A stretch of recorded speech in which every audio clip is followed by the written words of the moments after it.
Welcome to Into Action. Today's segment is Daughters of the Movement.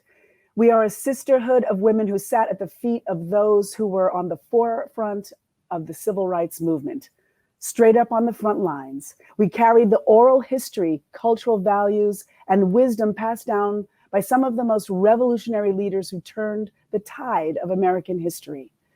Joining me in this conversation is Hesna Muhammad, daughter of Ruby Dee and Ozzie Davis. Ilyasah Shabazz, the daughter of Dr. Betty Shabazz and Malcolm X. And Dominique Sharpton, daughter of the Reverend Al Sharpton. Welcome, welcome, welcome. How's everybody doing? Doing well. Really well. Yeah. Can't complain. Glad to be How about here. you, my sister? I am so feeling my heart is full and rich because I'm seeing you lovely ladies here sharing this time in this space with me. We have been coming together in sisterhood for a minute now, and it's been such an incredibly beautiful journey. And one of the things that always inspires me is when we talk of that moment that we recall our parents being, shall we say, larger than life, or that moment when we realize that our parents are in leadership. And obviously, as an adult looking back, it's easier to use those kinds of words. But what was that sort of aha moment for you when you realized, oh, okay, my household is not quite like maybe somebody else's in my school or some of my other friends? Hasna?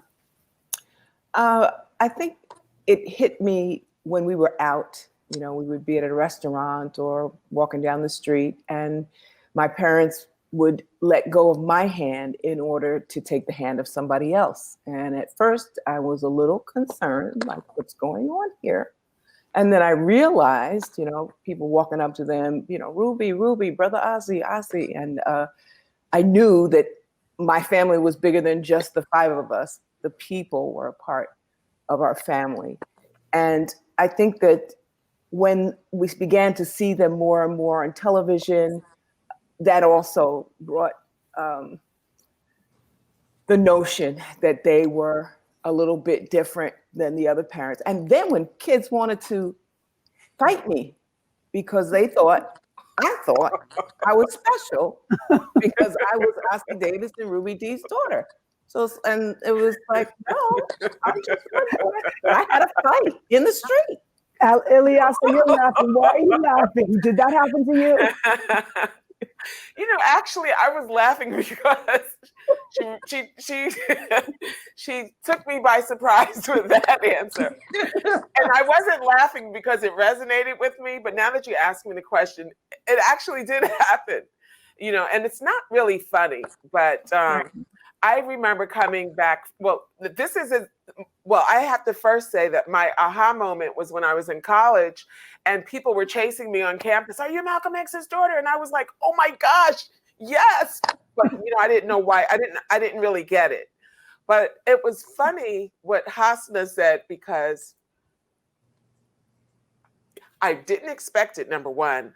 But I recall my sister and I coming back from our aunt's house, walking from the train station and seeing one of the girls who would come and visit this boy in my neighborhood.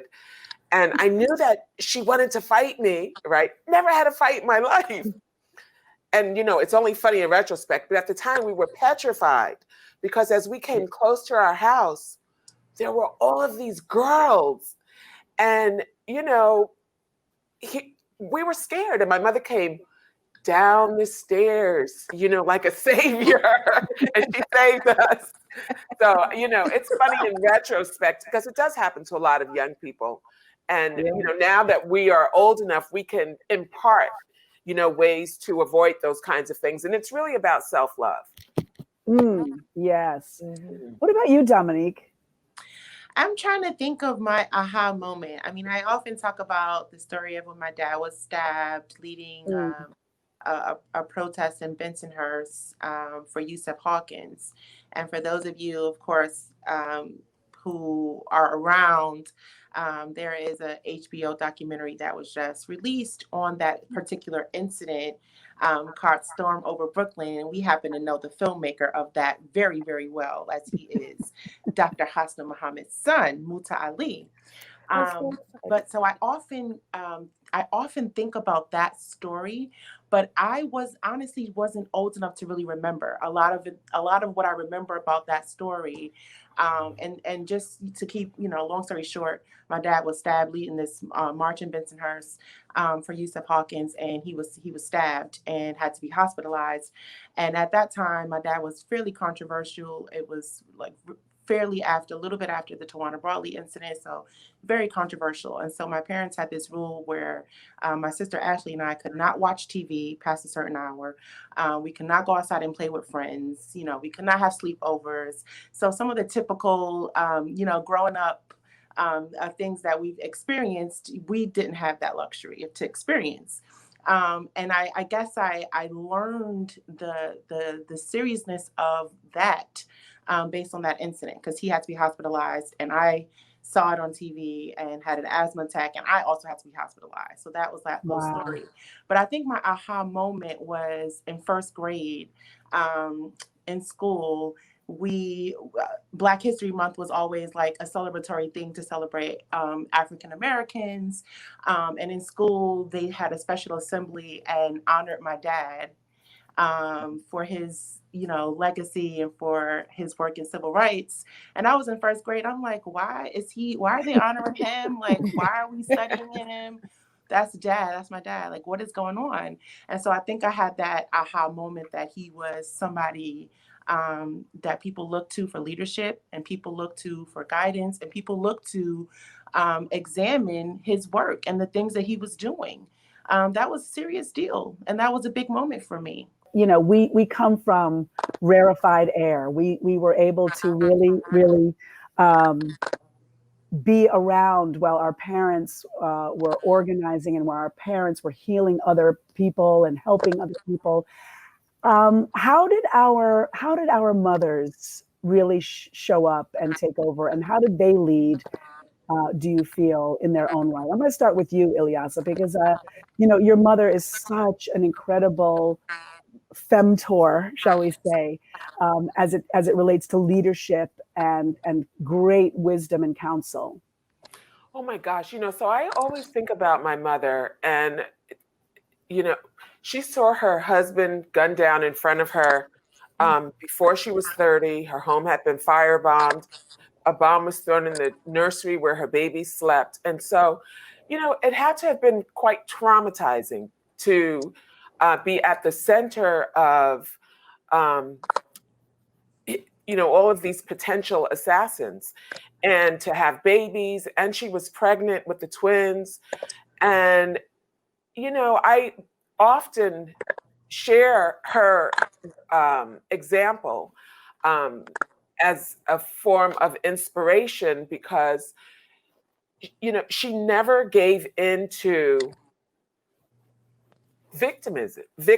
She never gave in to bitterness, to victimization. She never accepted, no, I can't, as an answer for herself. She raised her 6 girls. She safeguarded her husband's legacy, because people want to pretend that Malcolm did not give what he gave, did not sacrifice what he sacrificed, that he was not brilliant, that, all of the things of who he was. And so she safeguarded her husband's legacy. As an educator, she made sure that she inspired and encouraged. And, it was primarily about self-love first and foremost, and having a good understanding of our identity and the challenges that we confronted. And so my mother just, she's always been such an amazing inspiration. I love how you always speak of self-love. I think that's such an important journey for us all to be ongoing in, creating for ourselves and deepening for ourselves. And I so appreciate that kind of wisdom that you share with us all the time. Thank you, Gina. And I want to just say, though, that comes from Malcolm, because the reason that Malcolm, was so dedicated and focused is because he understood for such a long time we had been brainwashed to think that we didn't have history, we didn't have roots. And so it was Malcolm who said, all of this history that others are claiming is actually yours, that you have a rich heritage. And it is, once we find our way back to our roots, can we be more empowered and inspired? Tell me, Hasna, about your mama. My mom, she must have come out of the womb just fighting. She grew up in Harlem, and she would fight in the street, kicking people and, putting her hands on her hips. And you know how little she was. Her mom would have her put flyers around the neighborhood about the boycotts on 125th Street. As a leader, she was a co-MC of the March on Washington. And she used to go out and read the names of young Black men who had been murdered by the police or the Panther 21. She was always engaged in the struggle.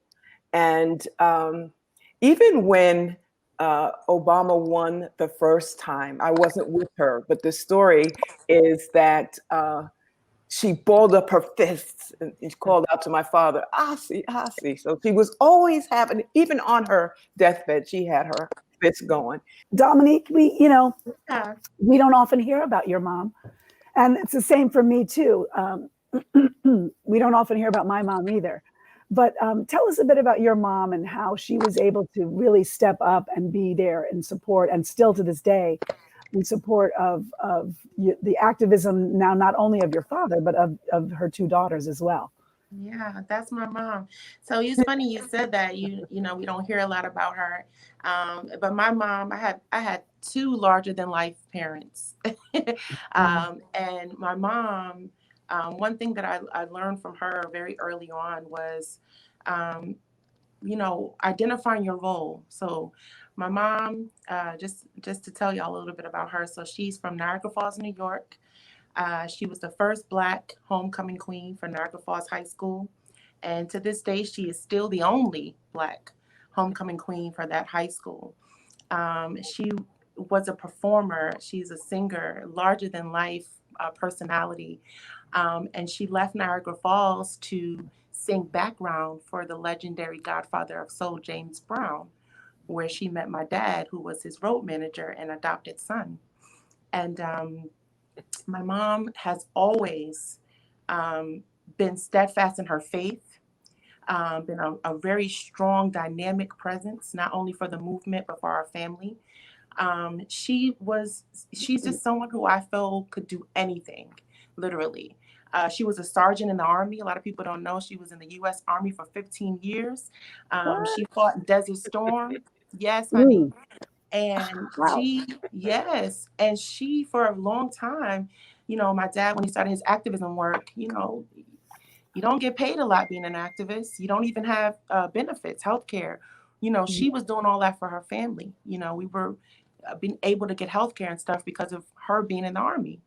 And so they played these roles. He would go out and, he was the face of the movement, but she had to rear, she had to uphold the rear. And so, for instance, when he went and ran for president in 2004, it was her who kept those Saturday action rallies going, who, would call the members and would be involved. It's not many protests or demonstrations that you can see in history that she wasn't there somewhere in the crowd, just making sure that everyone was okay and that everything was in divine order. And that's my mama. Oh, that's so beautiful. That's great. It's interesting. I think about my mom too and her contribution. And, my mom was the only white member of an all Black dance company, of the Dunham Company. And they were a very famous Black dance company. And it was in those years, that my father met my mother. And when they decided to sort of, make their relationship official, even though my father was still married at the time, he was separated, but he was still married. It was a very controversial time, not only because he was a married man, but also because she was white and he was Black. And I think one of the things that really, kept my parents together during those times was because my mother was already so political. She was already so engaged and so involved. And I remember as a little girl, my mother really helped coordinate many of those fundraisers to service the civil rights movement. And we would be sitting around a big table, and she would have me licking stamps and licking envelopes and folding paper to put in to send out flyers. And she would take me out in the streets, to post up stuff all around all the lampposts and everywhere where you weren't supposed to put stuff. She was like, "It's okay, just do it, just do it."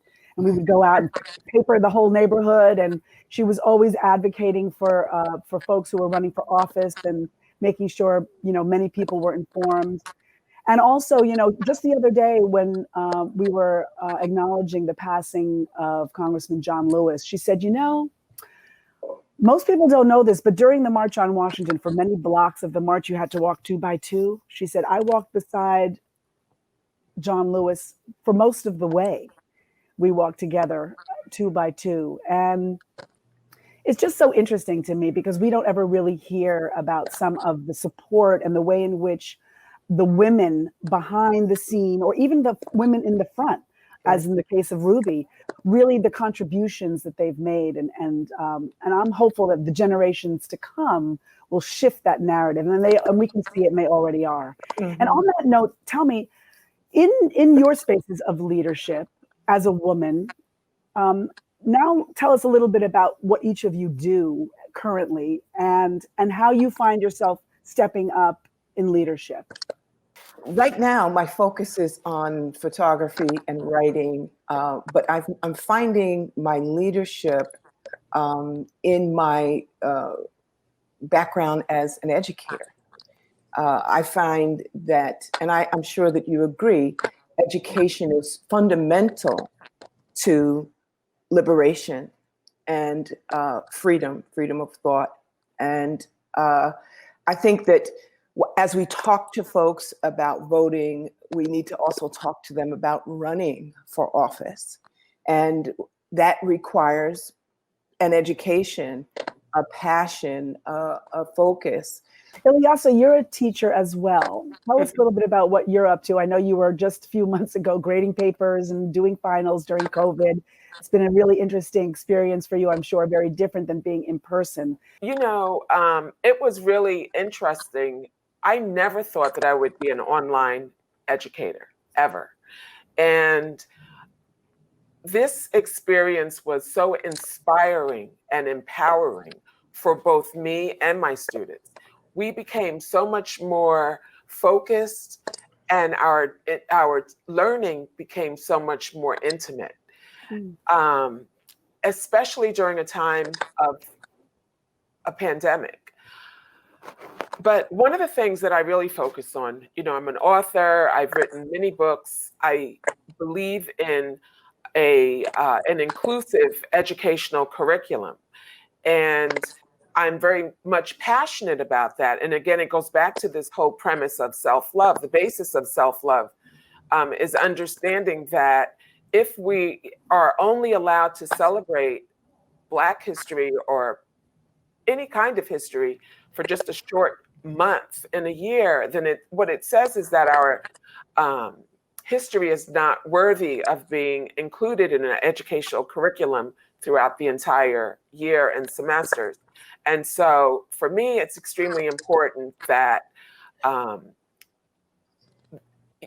that this is implemented. Absolutely. And so that's what I basically do. So my books, I'm going into directing, is all a part of the inclusion. That is so great. Dominic, tell us about what you're doing, my love. You are on the front lines every day. Yes, you are out there. You are feeding people. You are supporting folks. You are out there. Please tell us about National Action Network and the work that you're doing on the front lines, because you're amazing. Yeah, so I bugged my dad. I kept bugging him because I wanted to work with him and learn the movement and what he did. So I joined the organization National Action Network that he founded in 1991. And I now serve in the capacity of being the National Director of Membership for the 106 chapters that NAN has. And a part of my, I guess, job, if you call it, but I guess part of my duty, I would say, or my responsibility is engaging people, to activate people on the ground in local communities, and engage them on the issues that are important to us. So, for instance, in New York City, where I live, there's a huge issue on housing. There's huge, and now housing there could be another same issue with housing, and that can apply to Detroit or Chicago or any other city. But what we do is we deal on the ground. We activate people on the ground so that we are involved in activating the change that we want to see. So not just advocating for change, but activating for change. And Right that's on. by you taking a physical stance and being involved. Now, how does that look? Utilizing your skill sets. What are your strengths? What are your weaknesses? And building upon that through networking, building upon that through demonstrating. We push demonstration and legislation. So how does that affect legislation and systemic change down the line, in the long run? Just keeping each other and holding each other accountable for seeing and being involved in the change that we want to see. So I'm gonna wrap up this session. It's been so amazing. But what I want to get from each of you, I want to get 1 or 2 words. It's going to be a hard one. 1 or 2 words about how you are feeling about the nomination for the vice presidency right now. Hesna, you first. Oh boy, I am so excited. I am so excited, and I'm actually can't wait till election day in 4 years when we can vote her in for president. I feel you. Ilyasah, what about you? Speechless. Love it. Dominique? 2 words, she ready. I love it. I too am super excited. We want to all encourage everyone to go out and vote like your life depends on it, because it does. This has been amazing. Thank you, Hesna. Thank you, Ilyasah. Thank you, Dominique. This is Into Action. And thank you all for joining and tuning in with us. We deeply appreciate it.